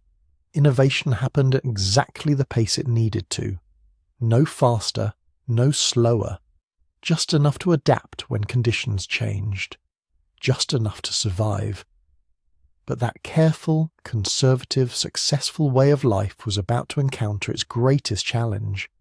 Because all these innovations, these slow accumulations of technology and knowledge, were creating something their inventors never intended. The preconditions for civilization. Here's something that's going to blow your mind. For 90,000 years before civilization, humans lived in groups of maybe 25 to 50 people. That was it. Your entire social world, everyone you would ever meet, everyone you would ever love or hate or compete with, numbered less than the occupancy of a modern coffee shop. But here's the thing, they weren't isolated. These tiny bands of humans, scattered across continents, separated by hundreds or thousands of miles, were somehow connected. Trading goods they had never made, telling stories about places they'd never seen, speaking languages they'd never heard. They had created something that shouldn't have been possible given their technology. A network. A human network that spanned the entire inhabitable world. So how did they do it? How did people who might live their entire lives without meeting more than 100 individuals manage to maintain connections across distances that would take months to traverse? The answer lies in a set of social structures so ingenious, so perfectly adapted to their circumstances, that we're only now beginning to understand how sophisticated they really were. Let's start with the basic unit, the band. 25 to 50 people, usually related by blood or marriage. Parents, children, grandparents, aunts, uncles, cousins. This was the core group that moved together, hunted together, raised children together, and crucially, survived together. Band societies operated on a scale that seems almost unimaginable to us today. Everyone knew everyone, not just their names, but their personalities, their strengths, their weaknesses, their quirks. You knew who was the best tracker, who could predict weather patterns by reading clouds, who could mediate disputes, who told the best stories around the fire. This intimacy created something modern society has largely lost: complete accountability. You couldn't be a free rider in a band of 30 people. You couldn't fake competence or hide laziness. If you didn't contribute, everyone knew. If you hoarded resources while others starved, everyone saw. If you caused problems, there was nowhere to hide. But here's where it gets interesting. Despite living in these tiny, intimate groups, our ancestors weren't provincial. They understood something fundamental about survival. Isolation equals extinction. Enter the gift exchange network. This was the circulatory system of pre-civilized humanity, the mechanism by which goods, genes, and ideas flowed between communities that might be separated by hundreds of miles. Here's how it worked. Your band makes camp near a river rich with fish. Another band, 2 weeks' travel away, controls a quarry with excellent stone for tool-making. You need their stone. They need your fish. But there's no market, no currency, no merchants. So how do you trade? Through gifts. Elaborate, ritualized, carefully calibrated gifts that establish relationships, create obligations, and build trust across enormous distances. A hunting party from your band travels to the stone quarry bearing dried fish, carefully prepared, presented as a gift to the other band's leaders. No haggling, no negotiation, just a gift given freely. Sort of. Because several months later, when your band's toolmakers need new material, you send people back to that quarry. And the gift is reciprocated, not with fish, which would be insulting, too transactional, but with high-quality stone, carefully selected, presented with the same ritual formality. The gift acknowledges the relationship, maintains the connection, creates an obligation that might be fulfilled years later by people not yet born. These networks extended for thousands of miles. Archaeological evidence shows shells from coastal regions appearing in sites hundreds of miles inland. Obsidian from volcanic regions showing up in territories that had never seen a volcano. Ochre pigments travelling across entire continents. But the networks weren't just moving goods. They were moving information. Stories about distant regions. Warnings about dangerous territories. Knowledge about new tool techniques. Reports of animal migrations, climate patterns, water sources. Every interaction was an opportunity to update your mental map of the world beyond your immediate territory. Most importantly, the networks were moving genes. Because here's the brutal truth about bands of 25 to 50 people. If you only mate within your group for a few generations, you're doomed. Inbreeding depression sets in. Birth defects increase. Fertility declines, the band collapses. Our ancestors understood this, not intellectually perhaps, but practically. They developed exogamy systems, social rules that required or at least strongly encouraged mating outside your immediate group. This meant that periodically, usually at certain times of year when multiple bands gathered at shared resource sites, young people from different groups would pair off, form partnerships, and one of them would leave their birth band to join their partner's community. This was traumatic. Imagine leaving the only people you've ever known, travelling for weeks to join a group of strangers who might speak a different dialect, have different customs, different stories, different ways of doing everything, but it was necessary for the genetic health of both groups, for maintaining the networks that kept everyone connected, for ensuring that no band became too isolated, too inward-looking, too vulnerable. Now, you might be wondering, with no police, no courts, no formal legal system, how did these societies handle conflict? Because conflicts were inevitable. Personality clashes, romantic jealousies, disputes over food distribution, arguments about where to camp or when to move. In a modern society of strangers, we handle this through impersonal legal institutions.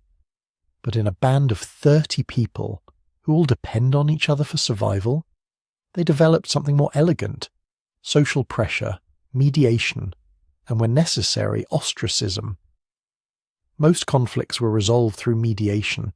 Respected elders, usually people known for wisdom and fairness, would intervene in disputes, not as judges imposing sentences, but as facilitators helping the parties reach acceptable solutions. The goal wasn't punishment, it was restoration of harmony. Because a band that can't resolve conflicts peacefully is a band that's going to split apart or collapse. But what about serious violations?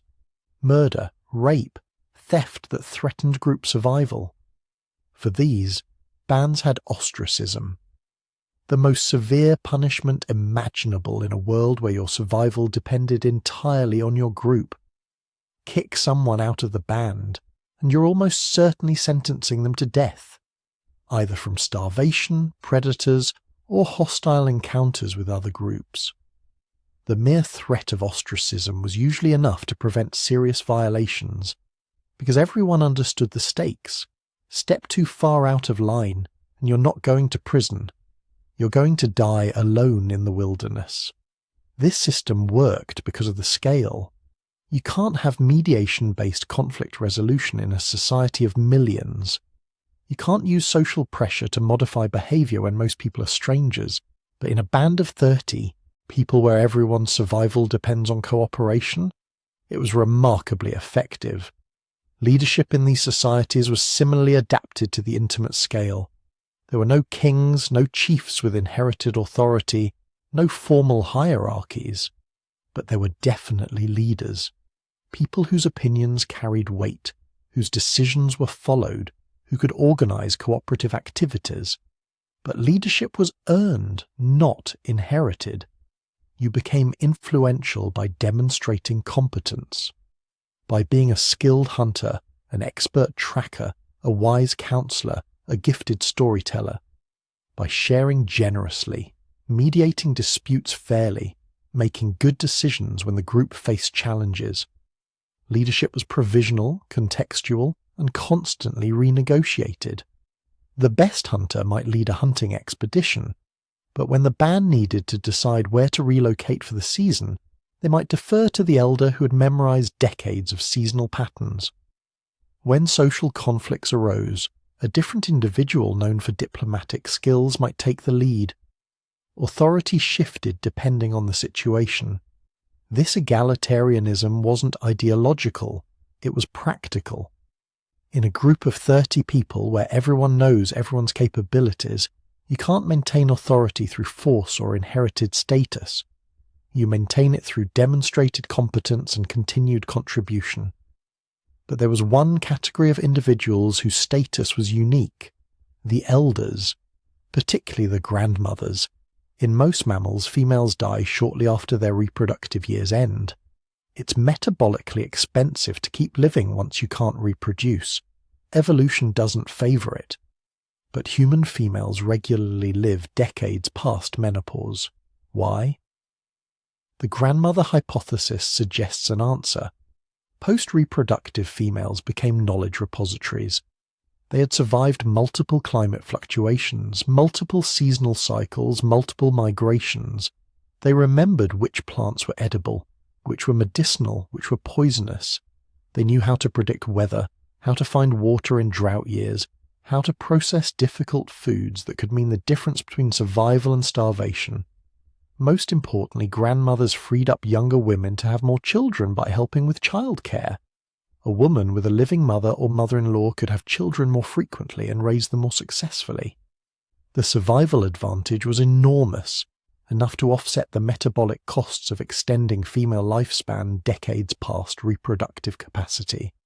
This created a gerontocracy of sorts, not through formal authority, but through indispensability.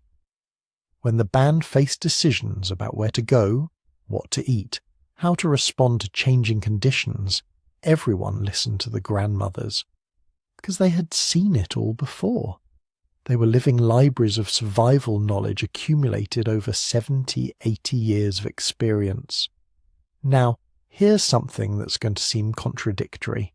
Despite all these networks, all this gift, exchange, all this interband mating, human groups were simultaneously becoming linguistically diverse.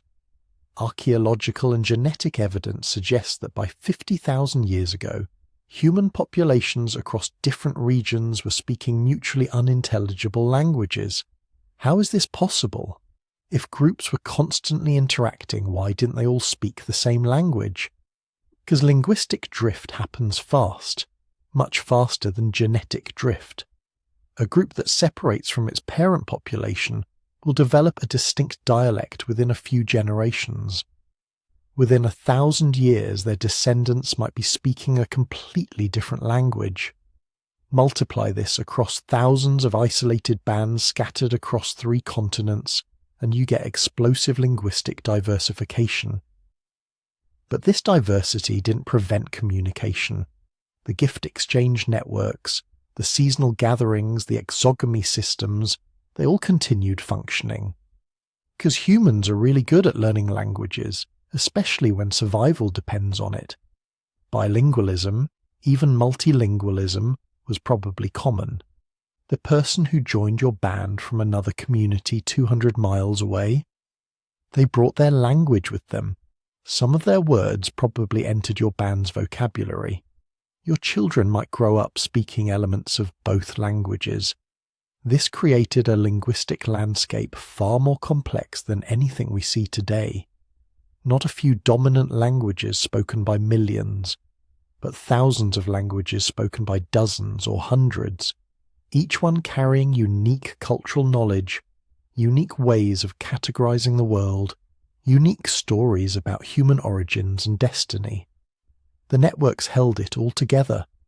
The intimate bands were the foundation, the elders were the memory, the gift exchanges were the circulation, the exogamy rules were the genetic mixing. The earned leadership was the decision-making. The mediation systems were the immune response, dealing with conflicts before they could destroy group cohesion. For 90,000 years this system worked. It kept humans alive through ice ages and interglacial periods, through droughts and volcanic winters, through megafaunal extinctions and rising sea levels. It allowed populations to remain genetically healthy, despite being scattered across enormous distances. It enabled the accumulation and transmission of knowledge that would eventually transform into agriculture, cities, and civilizations.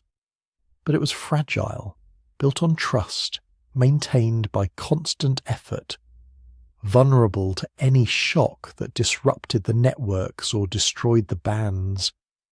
When the climate began changing again, when resources became unpredictable, when populations grew large enough that strangers started encountering each other in territories no one controlled, the old systems began breaking down.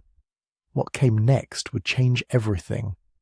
But it was only possible because of the social scaffolding our ancestors had spent 90,000 years constructing, the networks that connected them, the languages that let them communicate, the kinship systems that kept them genetically healthy, the leadership structures that let them make collective decisions, the elder repositories of knowledge that let them survive disasters.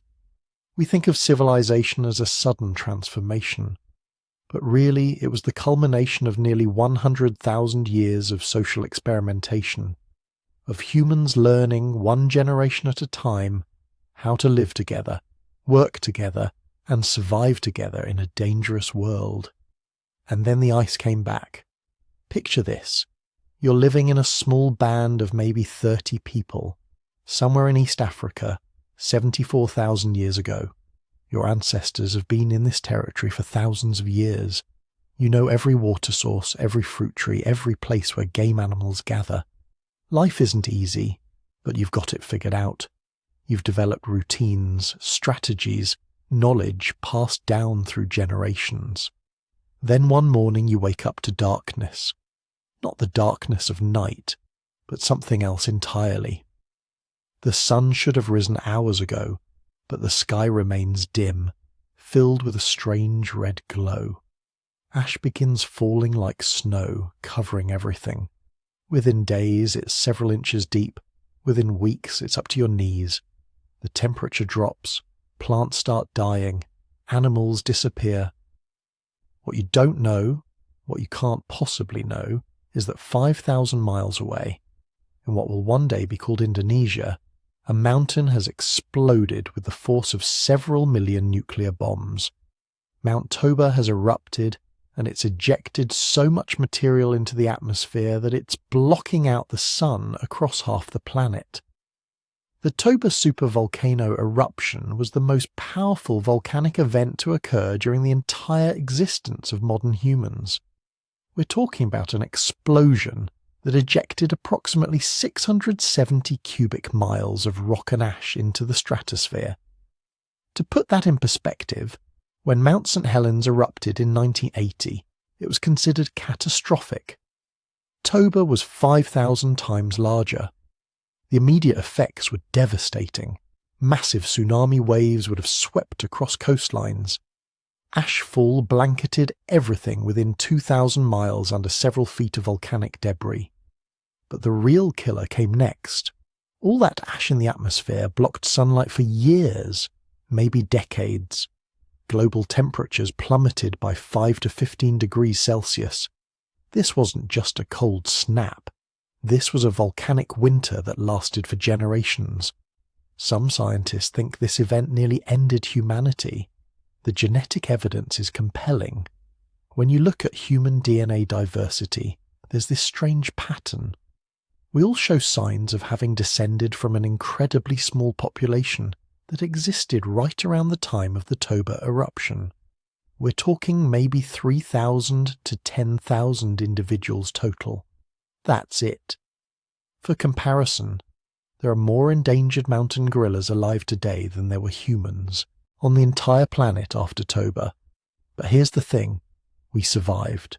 Somehow, against odds that would make a statistician weep, our ancestors made it through. Not just barely, not just clinging to life by their fingernails, but survived in a way that let them eventually thrive and repopulate the planet. How?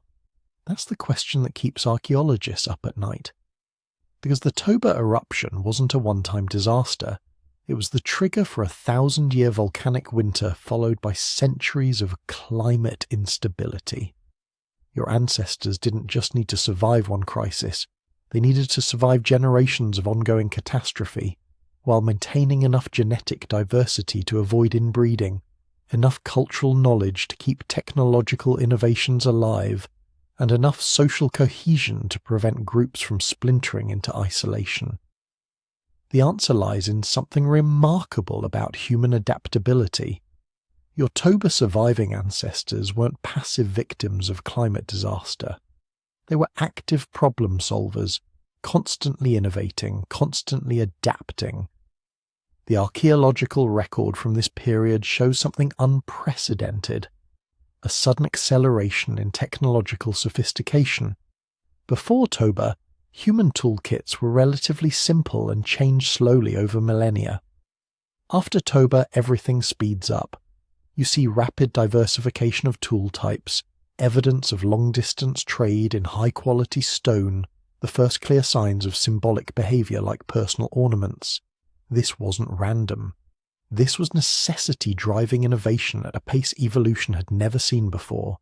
But Toba was just one crisis in a long series of climate catastrophes that shaped human evolution. For the entire time modern humans have existed, we've been living through what's called the Quaternary Ice Age. Now that name is a bit misleading because it makes it sound like one long frozen period. Actually, it's a cycle. A brutal, unpredictable cycle of glacial periods lasting tens of thousands of years, punctuated by brief, warm intervals called interglacials. During glacial maximums, ice sheets miles thick covered huge portions of Europe, Asia, and North America. Sea levels dropped by 400 feet, exposing vast coastal plains that are now underwater. The Sahara Desert expanded dramatically. Monsoon patterns shifted. Entire ecosystems collapsed and reformed in different configurations.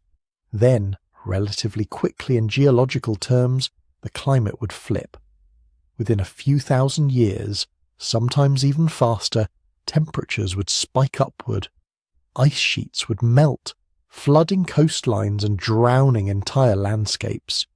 Deserts would bloom into grasslands, then forests. Animal populations would migrate hundreds of miles, following their preferred habitats as they shifted across continents. Your ancestors lived through dozens of these cycles. Imagine trying to maintain cultural continuity when the landscape itself keeps fundamentally changing. The coastal settlement your great-great-grandparents built, it's now 50 miles inland because sea levels rose. The river valley that sustained your people for generations, it's now a desert. The migration routes you followed for centuries tracking caribou herds. The caribou are gone, moved north to follow the retreating ice. This kind of environmental instability would destroy most species. Indeed, it did destroy most of the megafauna species that had dominated the planet. The giant sloths, the woolly mammoths, the saber-toothed cats, the massive short-faced bears. All gone, victims of climate change and increasingly, victims of human hunting. And here's where the story gets complicated. Because humans weren't just passive survivors of climate catastrophes. We became agents of extinction ourselves. As our hunting technologies improved and our population expanded, we started having a measurable impact on the megafauna populations that had survived the climate cycles for millions of years. The archaeological evidence is pretty damning. Wherever humans spread, large animals started disappearing shortly afterward. Not immediately, not all at once, but over a few thousand years, which is basically instantaneous in evolutionary terms. Australia lost its giant kangaroos, its massive wombats, its terrestrial crocodiles within about 20,000 years of human arrival. The Americas lost 80% of their large mammal species within 2,000 years of human colonization. Now, was this entirely our fault? Probably not. Climate change was happening simultaneously, making survival harder for these massive animals that needed huge amounts of food. But human hunting pushed populations already stressed by environmental change past the point of no return. We learned to hunt cooperatively, to drive animals into traps, to use fire to modify landscapes in ways that benefited us, but destroyed habitat for others. This raises an uncomfortable question. Were our ancestors ecological villains? Maybe, but they were also desperate survivors trying to feed their children in environments that were constantly trying to kill them. They developed survival strategies that worked precisely because they were effective at extracting resources from challenging environments. Those strategies are fascinating. Archaeological sites from Ice Age coastal regions show that humans became specialists at exploiting marine resources when terrestrial game became scarce. They learned to harvest shellfish, catch fish, hunt seals and sea lions. The coastal populations were living along shorelines that are now hundreds of feet underwater, their settlements lost beneath the waves when sea levels rose after the last glacial maximum. Some archaeologists think these underwater sites might preserve evidence of more advanced societies than we currently know about. Settlements that lasted for centuries in favourable coastal locations, developing more complex social structures and technologies than were possible for inland hunting groups constantly on the move. But if they existed, they're gone now, buried under 300 feet of water and thousands of years of sediment. Inland populations developed different strategies. They became experts at seasonal migration, following game animals along established routes that took advantage of different ecosystems at different times of year. They learned to read landscape features in ways that let them predict where water would be found during dry seasons, where animals would gather during migrations, where plant foods would ripen at specific times. This required something unprecedented in mammalian evolution, long-term planning based on abstract time concepts. Your ancestors had to remember that even though it's currently dry summer, if you travel to this specific valley and wait for the full moon after the leaves change colour, huge herds of animals would arrive. That's not instinct. That's sophisticated cognitive mapping of both space and time. The genetic evidence shows that populations went through multiple severe bottlenecks during this period. Not as dramatic as Toba, but significant enough that we can detect them in modern DNA. Each time the climate shifted dramatically, populations crashed, groups died out, territories were abandoned. But each time, survivors figured out new strategies, adapted to new conditions, and eventually repopulated the empty territories. Natural selection was working in real time, visible across just a few generations.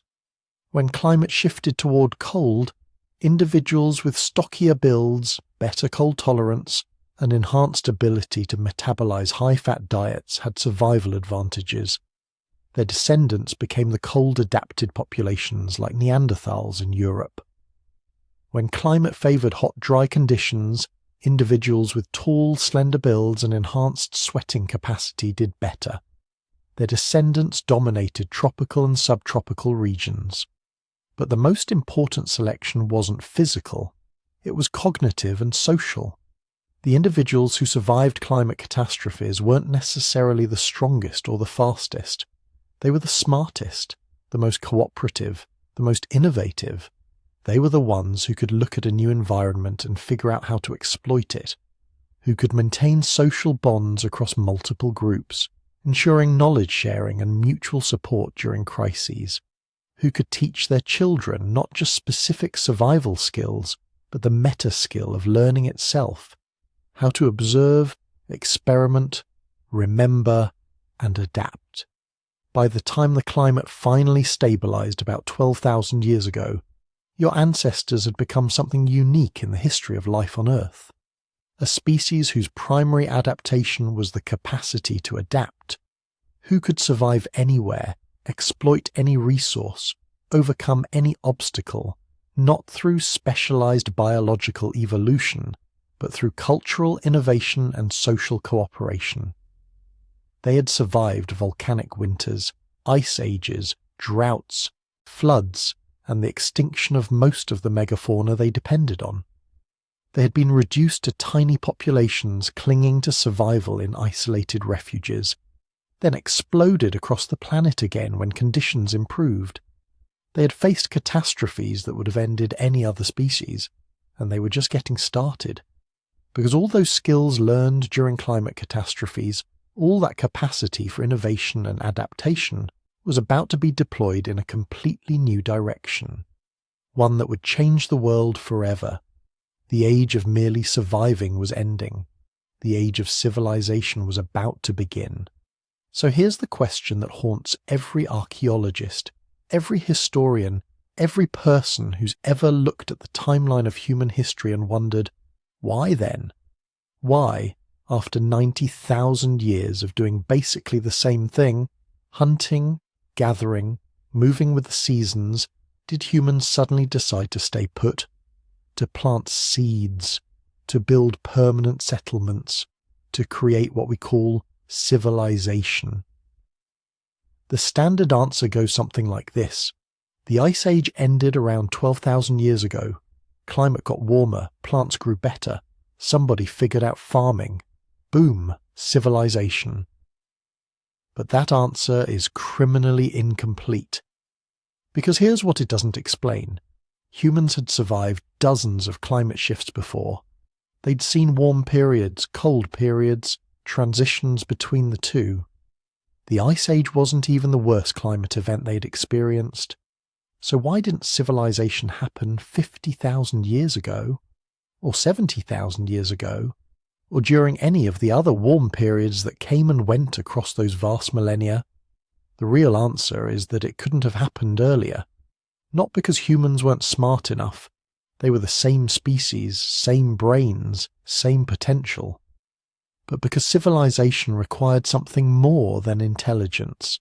It required the right conditions, the right knowledge base, and critically, the right population density.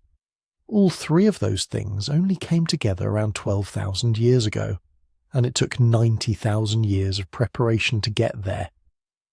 Let's start with the climate, because that's where the story begins. Around 11,700 years ago, the last ice age finally ended. Not gradually, but relatively quickly. Within a few centuries, global temperatures rose. Ice sheets that had covered a third of the Earth's surface began retreating. Sea levels rose hundreds of feet as all that frozen water melted. And something unprecedented happened. The climate stabilized. This is the part most people miss. It wasn't just that things got warmer, it's that they got predictable. For the previous 100,000 years, Earth's climate had been wildly unstable. Temperatures could swing dramatically within a single human lifetime. A valley that had been lush grassland could turn to desert in 20 years. Rivers that had flowed for generations could disappear in a decade. This kind of instability makes agriculture impossible. You can't commit to farming when the rains might fail completely next year. You can't store surplus grain for winter when you might have to abandon your settlement and migrate hundreds of miles to survive. You can't invest in permanent structures when disaster could strike at any moment. But after 11,700 years ago, something changed. The wild swings stopped. The climate entered what geologists call the Holocene, a period of unprecedented stability. Rainfall patterns became reliable. Seasons became predictable. Rivers flowed consistently from the same sources year after year. For the first time in human history, you could plant seeds in spring with reasonable confidence you'd still be there to harvest them in fall. You could build a house and expect to live in it for decades. You could accumulate possessions without worrying you'd have to abandon them during an emergency migration.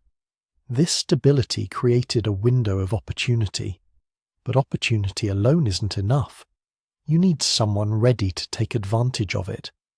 And here's where those 90,000 years of experience become crucial. By 12,000 years ago, human knowledge had reached a critical threshold. Think about everything they had learned during that vast stretch of time. Which plants were edible, which were poisonous, which had medicinal properties, which animals could be hunted safely, which were dangerous, which might be approachable. How to make fire in any conditions, how to create dozens of different tool types, how to preserve food, tan hides, treat injuries, how to navigate by stars, predict weather patterns, find water in seemingly barren landscapes, how to maintain social bonds across generations, resolve conflicts without violence, coordinate group activities involving dozens of people. This was the accumulated wisdom of thousands of generations. Knowledge that had been tested, refined, and passed down through an unbroken chain stretching back to those bottleneck survivors nearly 1,000,000 years earlier. And by 12,000 years ago, this knowledge base had reached the point where something new became possible: intentional manipulation of plant life cycles. The Natufians were among the first to figure it out. Living in the Levant, the region around modern Israel, Lebanon, and Syria, they occupied a sweet spot. Mediterranean climate, diverse plant species, abundant wild grains growing in dense stands. Around 12,500 years ago, Natufian communities began doing something revolutionary. They stopped moving. Not completely, not all at once, but they established base camps where they'd return year after year. Permanent structures started appearing. Stone foundations for round houses, storage pits lined with clay, grinding stones too heavy to carry easily. Why settle down before agriculture? Because the wild grain was so abundant it made sense to stay near the harvest areas. Natufians developed sickles, specialized tools for cutting grain stalks efficiently. They built granaries for storage. They even started managing the landscape, probably clearing competing vegetation to let their preferred grain species dominate. They weren't farmers yet. They were still harvesting wild plants, but they were manipulating their environment in ways that blurred the line between foraging and agriculture. And then somebody made the crucial observation. Maybe it was accidental at first, seeds spilling from storage containers sprouting near the settlement, or maybe it was intentional experimentation. Either way, someone noticed that seeds planted in good soil in the right season would grow into plants. That you didn't have to wait for wild stands to produce. You could make your own. This wasn't a sudden revelation. The transition from foraging to farming took thousands of years. Early cultivators still spent most of their time gathering wild foods. Agriculture was supplementary, insurance against bad hunting seasons. But gradually, over hundreds of generations, the balance shifted. Cultivated plants became the primary food source. Wild foraging became the backup. And here's where population density enters the picture. Because agriculture, even primitive agriculture, produces more calories per acre than foraging. Much more. A family that once needed 50 square miles to survive could now feed themselves from a few dozen acres. This meant population growth. Explosive, unprecedented population growth. Villages that had housed 50 people grew to 500, then 5,000. Children who would have died in foraging societies because mothers couldn't carry more than one infant during migrations now survived because families could stay in one place. Within a few thousand years, human population density in agricultural regions increased tenfold, maybe 100-fold. And this created something that had never existed before: critical mass for social complexity. When you've got 5,000 people living in close proximity, you can't organise them the way you organised a band of 30 foragers. The old social structures based on kinship and face-to-face relationships stop working. You need new systems, hierarchies, leaders who aren't just the oldest or strongest, but who have specific authority. Specialists, people who don't produce food but provide other services. Toolmakers, healers, religious leaders, eventually warriors and administrators.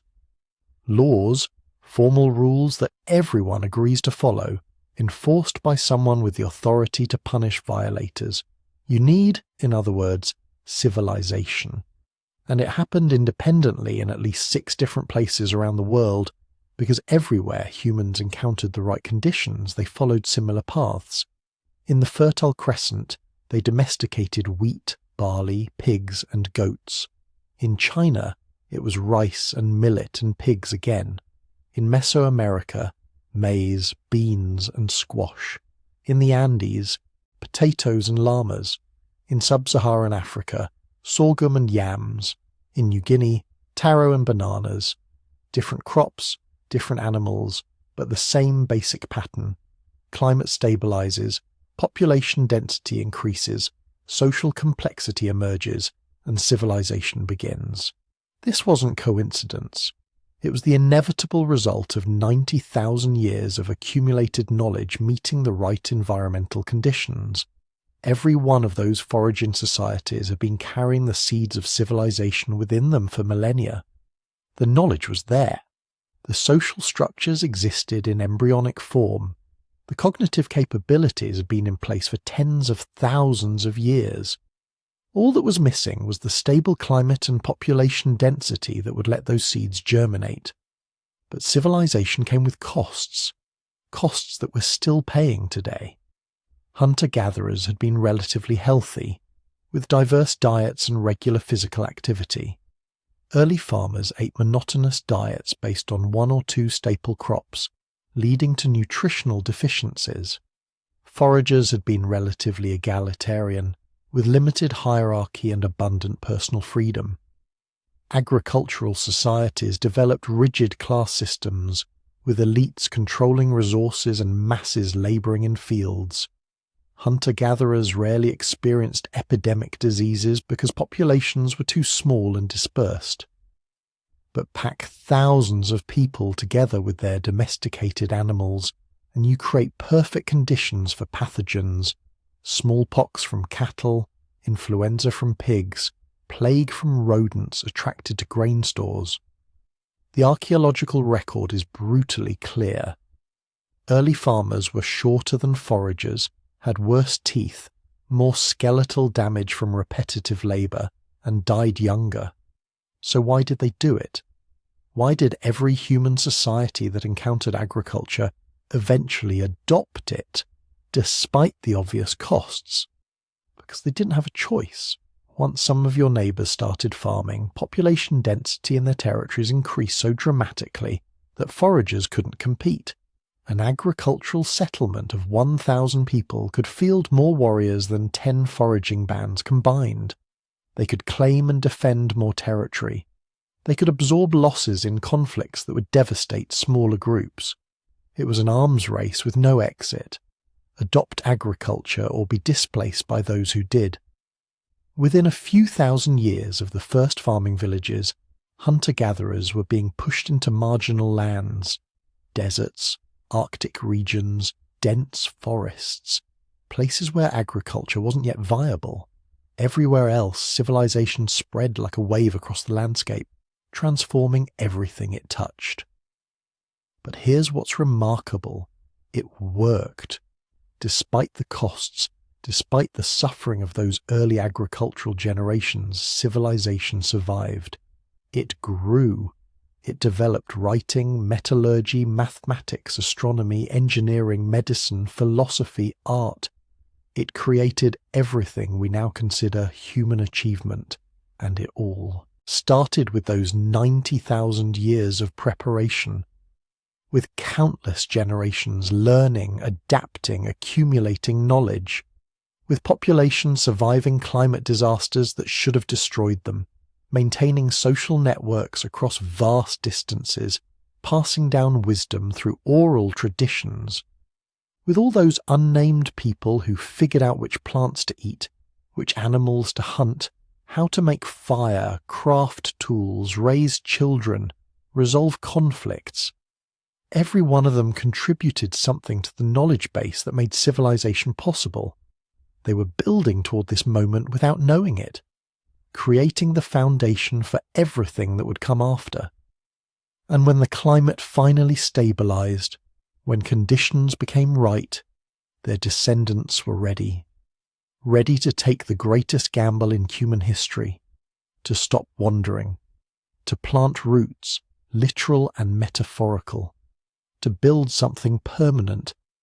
It had taken 90,000 years to get there, but when the moment came, they didn't hesitate, so here we are. At the end of a journey that spanned 90,000 years, from those first anatomically modern humans living in small bands across Africa, through climate catastrophes that should have destroyed us, migrations across continents that seemed impossible, and the slow, patient development of everything that makes us human. Art, language, technology, culture, civilization itself. But here's the thing that should absolutely blow your mind. For 90,000 years, nothing seemed to happen. I mean, if you dropped into the year 80,000 BCE, and then visited again in 20,000 BCE, you wouldn't see much difference. Same basic tools, same small groups, same struggles for survival, no cities, no agriculture, no writing, just humans doing what humans had always done. Hunting, gathering, making art, raising children, telling stories around fires. To a modern person, this looks like failure, like stagnation. We're trained to think of progress as constant, exponential, always accelerating. If you're not growing, you're dying, right? But those 90,000 years weren't wasted time. They were the foundation. Every single thing we take for granted about being human, the ability to cooperate with strangers, to learn complex skills, to teach our children, to create meaning through symbols, to survive in radically different environments, all of that was being refined, generation by generation, across those millennia. Our ancestors weren't waiting for civilization to arrive. They were building the cognitive, social, and emotional capacities that would make civilization possible. They were becoming human in the fullest sense, and they were doing it without instruction manuals, without experts to consult, without any guarantee that their experiments would work. Just trial and error, repeated across thousands of generations, each one learning from the last, adding tiny improvements, passing knowledge forward. Think about what that required. Patience beyond anything we can imagine today. If you invented a better way to make a spear, you might see it spread across your region in your lifetime if you were lucky. Maybe. More likely, your grandchildren would see it adopted. Your descendants 10 generations later might witness it becoming the standard. No instant gratification, no viral spread, just the slow, patient accumulation of knowledge through human networks that took months to traverse, and resilience. God, the resilience. We talked about the genetic bottleneck, about populations reduced to 1,280 breeding individuals for 117,000 years. But even in better times, survival was never guaranteed.